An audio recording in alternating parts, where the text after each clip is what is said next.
नमस्ते, मी अरुणा. मी आज आपल्याला Hawaiian healing मॉड्युलिटीबद्दल थोडक्यात सांगत आहे.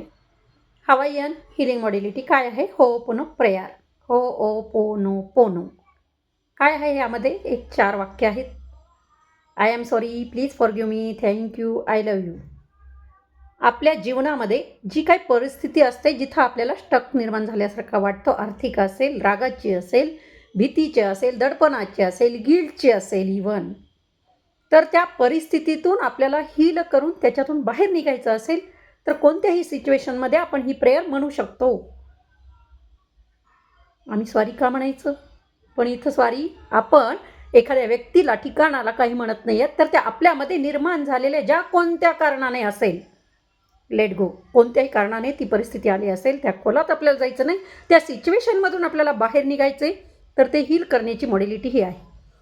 ते सॉरी आपण त्या स्थितीला म्हणत आहोत. आपण सर्वजण हे तर मान्य करतो की ब्रह्मांड हे शाश्वत सत्य आहे. त्या ब्रह्मांडातला अंश आपण आहोत, एनर्जी आहोत आपण. आणि त्या एनर्जीमधील, त्या अंशामधील, ब्रह्मांडातल्या जी स्थिती निर्माण झालेली आहे, जी आपल्याला स्टक करत आहे, त्या स्थितीतून आपल्याला बाहेर यायचं आहे, एवढाच फोकस पाहिजे. आणि त्या स्थितीला आपण ॲक्सेप्ट करायचं आहे आणि सॉरी म्हणायचं आहे.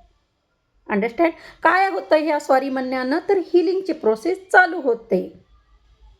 आय लव्ह म्हणण्यानं काय होते? त्या स्थितीला ॲक्सेप्ट करणं आहे. आपण जेव्हा लहान मूल रडतं तेव्हा आई त्याला जवळ घेते, त्याचं रडणं थांबण्यासाठी. फोकस तिचं रडणं थांबण्याकडे असतो. मार दिला तर अजून रडणं वाढतं.